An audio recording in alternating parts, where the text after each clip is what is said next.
네, 반갑습니다. 좋은 습관 연구소입니다. 자, 한 권을 읽는 비즈니스 명저 100권. 자, 우리 지난 20년 동안 우리 사회에 출간된 그 비즈니스 관련 명저들 100권을 선정해서 하나씩 지금 읽어보고 있습니다. 자, 오늘은 바로 29번째, 30번째, 드디어 30번째네요.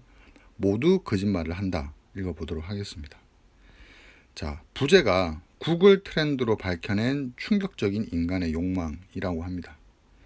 이게 무슨 얘기냐면 우리가 검색을 많이 하잖아요. 매일같이 무언가를 검색을 합니다.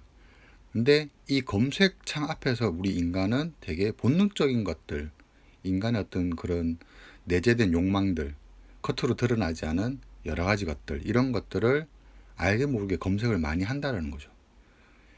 그러니까 사회적으로는 우리가 겉으로는 뭐 우리가 이런 것들을 저 사람이 관심 있어 하겠거니 뭐 이런 걸 생각하지 않겠지만은 실제적으로는 검색창을 통해서 남들에게 얘기하기 뭐 좀 부끄러운 또는 뭐 지극히 사적인 이런 것들을 꽤 많이 검색을 한다는 겁니다. 실은 우리의 관심사가 어쩌면 거기에 더 가 있다고 볼 수도 있겠죠. 이제 그런 면에서 이 구글 트렌드, 구글 검색어, 구글 키워드, 검색 키워드, 검색량 이걸 분석을 해보면은 의외로 인간들에게 되게 뭔가 감춰진 욕망이 있구나. 와, 생각보다 충격적인데? 뭐 이런 생각을 할 수 있다는 거죠. 자, 이거에 대한 이야기를 하는 책입니다. 자, 우리는 이렇게 검색을 많이 하기 때문에 이게 일종의 요즘은 빅데이터라고 얘기하죠. 예, 빅데이터, 그 결과 드러난 우리의 민낯, 더불어 함께 열리는 새로운 정보 분석의 세계와 유용성. 자, 이런 빅데이터의 빛과 그림자에 대해서 이 책은 얘기해주고 있습니다. 사람들은 왜 거짓말을 하는 걸까? 이런 일이 있었습니다. 우리 트럼프 대통령, 미국 대통령, 전 대통령이 당선될 때 여론 기관에서 아무도 예측을 하지 못했습니다. 그 얘기는 여론조사를 하는데 사람들이 대답을 할 때는 트럼프를 찍지 않고 난 다른 사람을 지지해라고 대답을 했다는 거죠. 하지만 선거 결과는 아시다시피 트럼프가 대통령이 되었습니다. 그러니까 사람들이 겉으로 말한 것과 실제 자기의 욕망이 투여된 투표 내용이 달랐다는 거죠. 그럼 사람들은 왜 거짓말을 하는 걸까요? 또 사람들의 진짜 속내를 눈치챌 수 있는 단서는 과연 없을까요? 저자는 이 책에서 검색 단어 같은 인터넷 데이터를 활용하면 당선 예측이 좀 더 정확했을 것이라고 말하고 있습니다. 사람들이 지식이나 정보를 구하면서 남긴 흔적들은 흥미롭게도 그들이 평소 어떤 생각을 하는지 어떤 조사 방법보다도 훨씬 많은 진실한 정보를 알 수 있게 해줍니다. 여러분도 한번 본인이 뭐 네이버든 구글이든 뭐 이런 검색 창을 통해서 매일 어떤 키워드들을 검색하는지를 한번 생각을 해보십시오.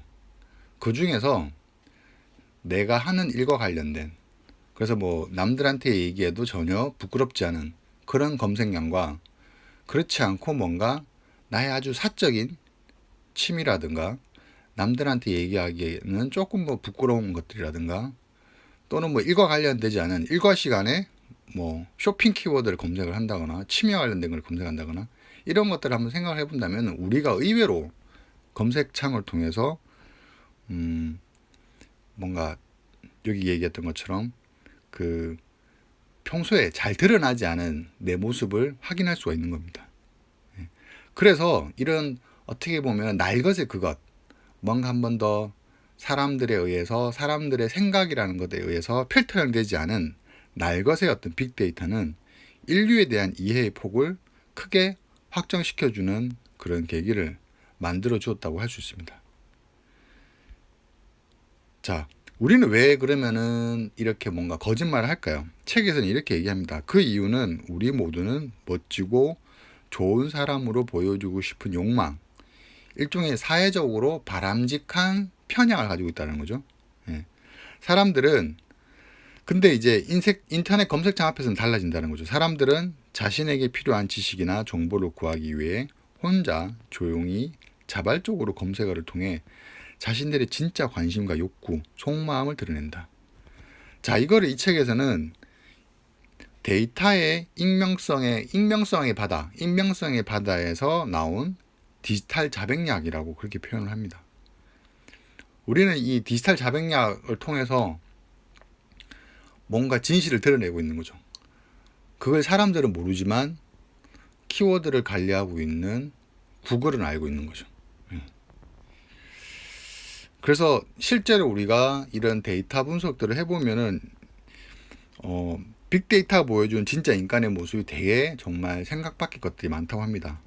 생각보다 넓게 퍼져 있는 외모지상주의, 그리고 사라지지 않는 인종주의. 우리가 도덕적으로는, 그 다음에 사회적 관념으로는 우리는 이제 외모지상주의와 인종주의에 대해서는 어떻게 보면은 뭐 혐오한다고 해야 될까요? 혐오라는 표현이 여기 맞는지 모르겠는데 더 이상 이제 그게 바람직하지 않다라고 알고 있습니다. 하지만 우리 인간의 속내, 검색창 앞에 드러난 속내에서는 생각보다 여전히 외모를 따지고 인종을 차별하는 그런 사람들이 많다라는 거죠. 그래서 이 예전에는 데이터로 생각되지 않았던 새로운 유형의 데이터들이 이런 빅데이터를 통해서 이제 제공이 된다는 점에서 우리는 좀 더 폭넓게 인간의 근본 생각들, 욕망들을 파악할 수 있습니다. 그래서 주어진 문제에 대해 예전보다 작은 단위의 수준에서 분석이 가능하다는 점, 그리고 상관관계만이 아니라 인과관계에서도 쉽게 어떤 검색 결과를 통해서 찾을 수 있다는 점들이 이제 책에 그렇게 좀 소개가 되고 있습니다. 자, 그럼에도 불구하고 빅데이터 분석만이 모든 문제에 대한 해결책을 제시하느냐, 사실 그렇지는 않습니다. 빅데이터는 결국 인간이 세상을 이해하기 위해 그간 개발해온 모든 방법을 대체하는 것이 아니고 어떻게 보면은 조금 더 진실에 가까운 강력한 보충 자료라는 거지, 그 데이터를 해석하고 그 현상에 나타난 이면을 읽는 것은 결국 인간의 어떤 능력, 고도화된 사고 능력을 통해서 가능하다는 거죠. 그런데 우리가 이런 어떤 생각들을 조금 덩한시하게 되면은 우리 삶의 많은 부분이 아주 그냥 계량화되어서 통계적으로만 판단이 되어서 우리의 개별성과 권리를 침해하고 데이터에 의한 차별로 이어질 수 있다는 이제 위험이 있습니다. 그러니까 데이터 사각지대라는 게 분명히 있다는 거죠. 디지털 시대를 살면서 우리가 남긴 흔적들로 만들어진 빅데이터가 어떤 점에서 정보 분석의 새로운 세계를 열어주는 것인지, 그럼에도 불구하고 어떤 한계가 있는지, 그리고 경계해야 할 점은 무엇인지 알려주고 있는 책입니다. 빅데이터에 대해서 어떤 그런 기술적인 이해가 아니라 이 빅데이터가 가지고 있는 의미, 그게 정말 우리 인간들의 본질을 드러낼 수 있는 장치가 되는 것인지 그렇지 않은 것인지, 이 빅데이터를 관리하는 빅테크 기업들, 그 빅테크 기업들이 이런 데이터를 관리함으로써 우리에게 미칠 수 있는 영향, 장점이자 단점 같은 것들, 이런 것들을 책을 통해서 하나씩 확인할 수 있습니다. 자, 훔치고 싶은 문장이 아주 인상적인데요. 빅데이터가 그토록 중요한 가장 큰 이유는 데이터가 많기 때문이 아니라 사람들이 솔직한 생각을 내놓기 때문이다 라고 합니다. 자, 우리도 데이터를 이용한 의사결정들에 대한 중요성, 데이터를 통해서 뭔가 사물을 해석하려는 어떤 그런 생각들이 요즘 이제 많아지고 있습니다. 하지만 해석은 또 잘해야 됩니다. 고지고대로 데이터 그 자체만으로 무언가를 받아들인다면 어쩌면 우리 인간은 데이터만 놓고 봤을 때는 되게 비합리적이고 비이성적인, 이해할 수 없는 인간일 수도 있습니다. 하지만 우리는 어떤 뭐라고 해야 될까요?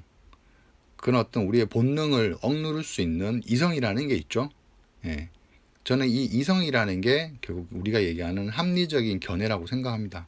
이 합리적인 견해를 통해서 때로는 비합리적인 인간들을 판단하고 좀 더 올바른 곳으로 인도할 수 있는 그런 도구가 되는 게 이런 검색 트렌드인 것 같고요. 그 다음에 빅데이터인 것 같습니다.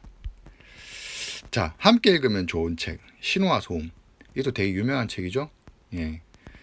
이 책은 이제 통계와 관련해서 통계를 통해서 통계 속에서 일어난 어떤 인간의 욕망, 뭐 이런 것들을 또 이제 볼 수 있는 책입니다.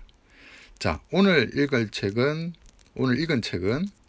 바로 모두 거짓말을 한다. 구글 트렌드로 밝혀진 충격적인 인간의 욕망이라는 책이었습니다. 네, 오늘 책 읽기 이것으로 마치도록 하겠습니다. 감사합니다.